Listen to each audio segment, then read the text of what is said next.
Yesterday, we looked at the Cecily Berry exercises and their equivalent in our ancient Indian wisdom. Today, we will also look at something in modern management theory and then answer the questions that it raises. The modern management theory, when it comes to career choice, says do what you have passion for. Find out what you have passion for and pursue it to your heart's content throughout your life. And this can be aided by attitude test, aptitude test, or variety of other psychological tests. These tests can identify what is your passion in life or what should be your passion in life. Interestingly, this only works for the top echelon of the job market. I mean, these tests sometimes tell you that you have passion for mountain climbing, you have risk taking ability, or you can do well as deep sea diver, or maybe as a sea captain, maybe as a pilot. But do these tests ever tell you that you have a passion for cleaning gutters or striking tightening nut bolts on railway carriage or cleaning houses or for facility management? No. As a result of which, what do people who either do not know what their passion is or are not clear which one of the passions that they have they should decide to chase, or what should they be doing in life even just to survive?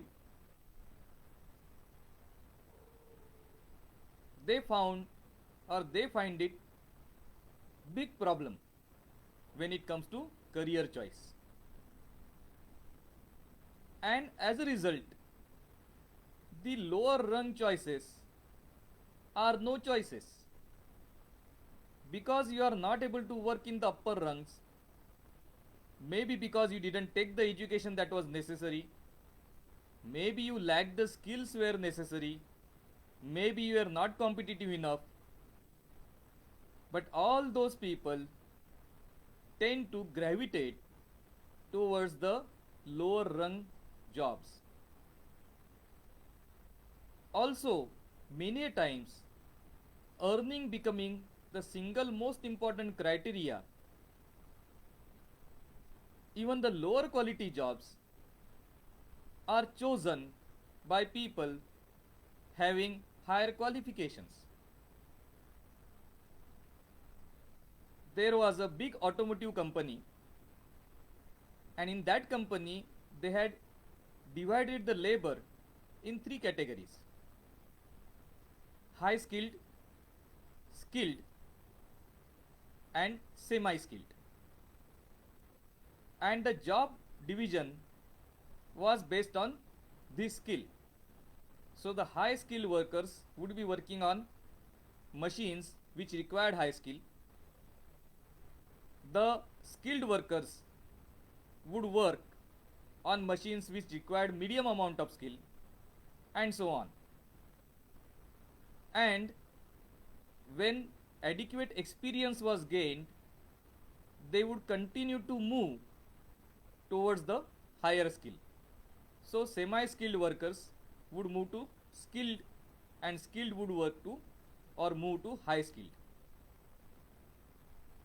Then at some point of time, the company thought that this system was not a rational system.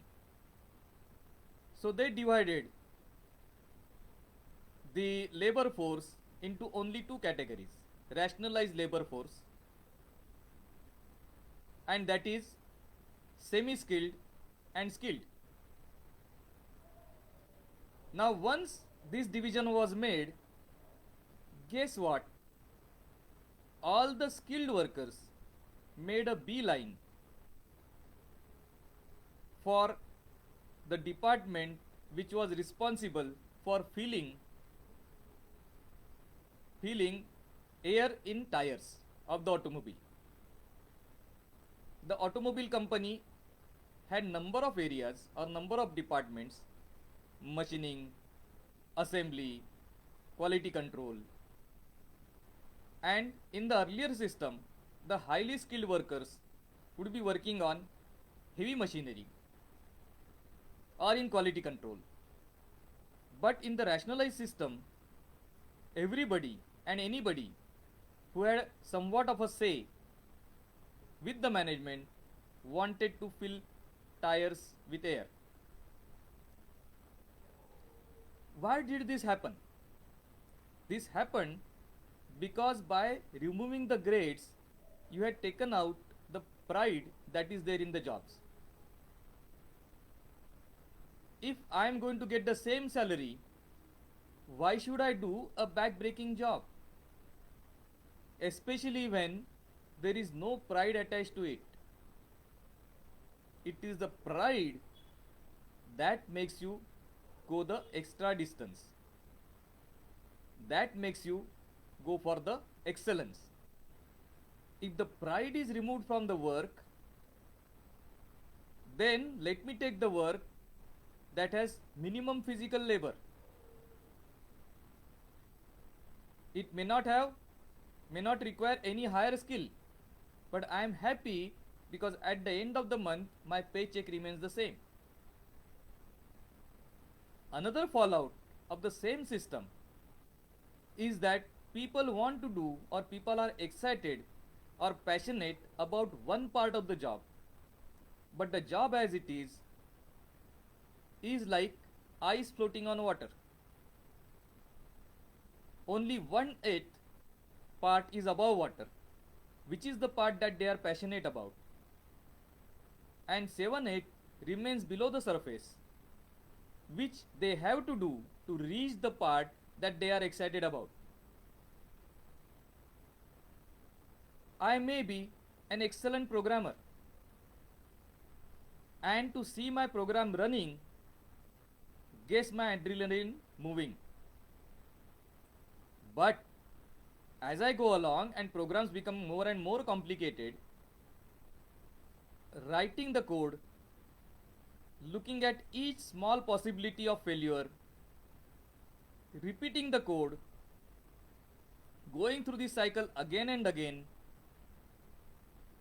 checking up small things, making it foolproof, is the 7/8 part of the ice cube. And to reach the satisfaction of having done a program, a running program, I have to repeatedly, tediously go through the 7/8, which as I go along, I don't care. And thus, the quality of the program goes on reducing. These are the fallouts of the modern management as we see today. And because of this, it may also happen that he may have a midlife crisis, getting into depression, or feeling all tied down because he is not able to pursue what his passion was at one time. Secondly, who takes this drudgery? At some places, it is given out, outsourcing, or in some places it is eliminated by using machines. But what about the large number of middle management and lower management jobs? Who's going to do those? And as time goes by, it becomes more and more difficult to find people to do these middle and lower level jobs. So, as we said earlier, people from the top echelons or people who are not qualified or who are not able to reach the top echelons, they all gravitate to the middle order or lower order jobs. And as a direct result, there is a lot of frustration, lot of confusion, lot of sadness, and lot of depression in the lower rung jobs. This is what happens when we are employing the modern management methods of what is your passion, find it out, and go for it. What does the ancient management say about it, or ancient wisdom say about it? We will look at that tomorrow. Namaskar.